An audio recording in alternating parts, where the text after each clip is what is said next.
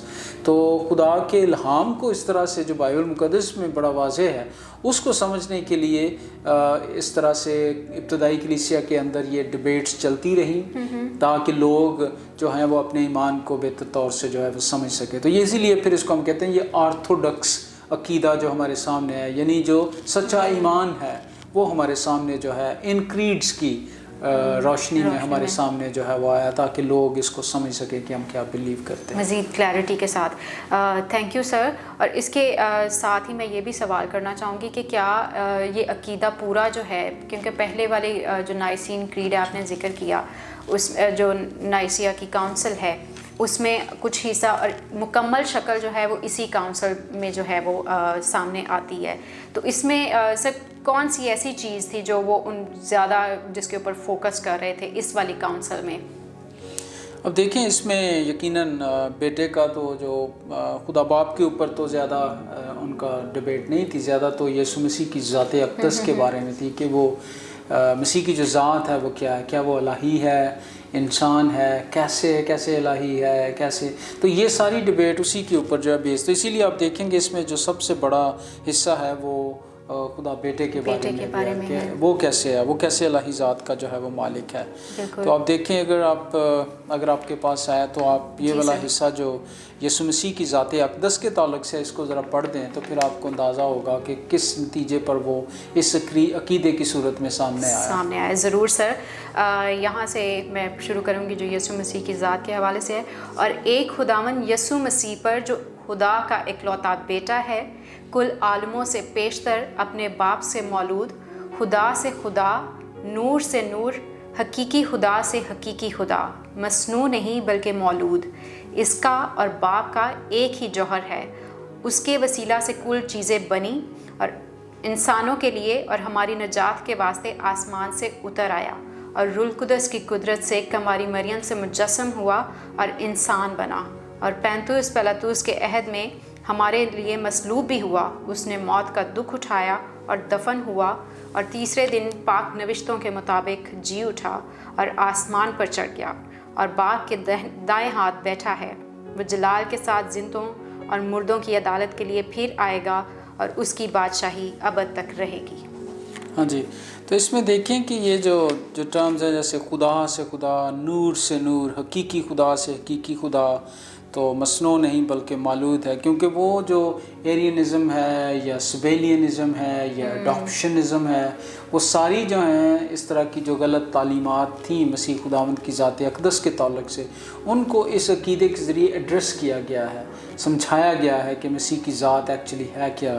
اور پھر آگے چل کر آپ دیکھیں کہ وہ روح القدس کے تعلق سے بھی جو ہے وہ بیان جو ہے وہ کیا گیا ہے. تو اگر آپ روح القدس والے سیکشن کو بھی دیکھیں تو وہاں پر کیا لکھا ہے؟ اور میں ایمان رکھتا ہوں روح القدس پر جو خداوند ہے اور زندگی بخشنے والا ہے, وہ باپ اور بیٹے سے صادر ہے, اور اس کی باپ اور بیٹے کے ساتھ پرستش اور تعظیم ہوتی ہے. ٹھیک ہے, تو اب تین جو اقانیم ہیں خدا کی ذات کے, ان کو جو ہے وہ اچھے طریقے سے ایکسپلین, خدا باپ, خدا بیٹا اور خدا روح القدس. اور یہ میں سمجھتا ہوں جو کیپیڈوشین فادرز سے, انہوں نے مشرقی کلیسیاؤں کے لیے بھی اور مغربی کلیسیاؤں کو جو ہے لیٹن اور گریک بولنے والی جو کلیسیائیں تھیں ان کے لیے جو ہے وہ بہت آسانی جو ہے وہ پیدا کی, کیونکہ اس میں جو وہ ہوسیاس کا ورڈ تھا اور اس کے بعد ہپوسٹاسس ایک ورڈ جو تھا جس میں اس کے 3 ڈسٹنکٹ پرسنز کی جو ہے وہ بات کی گئی ہے. تو یہ والی جو ٹرمز تھیں یہ ان لوگوں کے لیے اس کو سمجھنا اور اس کو خاص کر اس تناظر میں انہوں نے اس طرح سے پیش کیا کہ لوگ پھر اب سمجھ گئے کہ ہوسیاس سے کیا مراد ہے, اپوسٹاسس سے کیا مراد ہے. اور یہ ٹرمز تو کافی گریک ڈیفیکلٹ ہیں, اور لگتا ہے کہ جیسے گریک میں جو گریک اس وقت دنیا تھی ان کے لیے تو شاید ان کو اتنا سمجھنا مشکل نہیں تھا, لیکن ہمارے لیے آج کل یہ جب ٹرمز بولی جاتی ہیں تو کافی لوگ پریشان ہو جاتے ہیں. لیکن جب ہم ان کو اردو میں انڈرسٹینڈ کرتے ہیں تو پھر اس سے جو ہے وہ ہمیں سمجھ لگتی ہے کہ اس کا جو حسیہ کا کیا مطلب ہے ہوسیوس جو ہے، اور پھر جو ہے اپوسٹاسس جو ہے. تو ان ٹرمز کے ذریعے سے اگر جو کرسچن تھیولوجی ہے وہ ڈیولپ بھی ہوتی ہے، انہی کے اوپر آگے چل کر ہم جو ہے وہ جو خداوند یسوع مسیح کی ذات اقدس ہے اس کے متعلق سے آگے جو تھیولوجینس نے کام کیا اس کو سمجھنے میں ہماری مدد کی. تو یہ جو بیسک گریک ٹرمز تھیں جن کے ذریعے سے اس وقت اس عقیدے کو سمجھا گیا، انہوں نے آگے چل کر جو ہے وہ اگلے آنے والے تھیولوجینس کی جو ہے مدد کی کہ وہ اس کو اور ایکسپینڈ کریں، سمجھنے میں مدد کریں. سر پہلی کاؤنسل جو ہے وہ تو بادشاہ نے بلائی تھی، جو وہاں کا بادشاہ تھا کانسٹنٹین کا. یہ والی کاؤنسل کس نے بلائی اور اس ٹائم پہ بادشاہ کون تھا؟ کیا وہ اس کی حمایت میں تھا اس کاؤنسل کے ہونے کی یا کیا؟ کیونکہ یہ ساری جو کاؤنسلز ہیں وہ بادشاہوں نے بلائیں.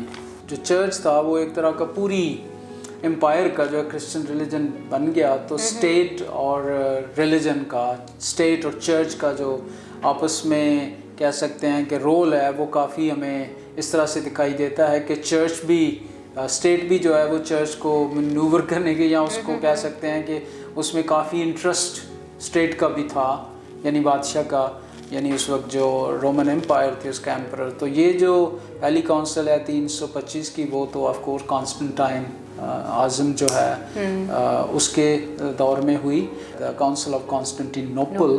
تو یہ قسطنطنیہ میں اس کا جو ہے منعقد کی گئی، اور یہ تھیوڈوسیوس اول جو تھا وہ اس وقت ایمپرر تھا، اور اسی کے حکم سے یہ بلائی گئی. صحیح. سر یہ جو ٹرمز آپ نے بتائی ہیں ان کے بارے میں بھی مزید ہم آگے جاننا ضرور چاہیں گے، لیکن ابھی ہمارے پوڈ کاسٹ کا ٹائم ختم ہو گیا، تو پھر ہم اس کو اگلی ایپیسوڈ میں ضرور اس کے اوپر بات کریں گے. تو آپ لوگوں سے گزارش ہے کہ آپ کا اس پوڈ کاسٹ میں کوئی بھی سوال ہے تو آپ نے کامنٹس میں ضرور بتانا ہے، اور اس ویڈیو کو جو ہے وہ لائک کرنا ہے اور دوسروں کے ساتھ شیئر کرنا آپ نے نہیں بھولنا. اگلی ایپیسوڈ تک کے لیے ہمیں اجازت دیں. خدا حافظ.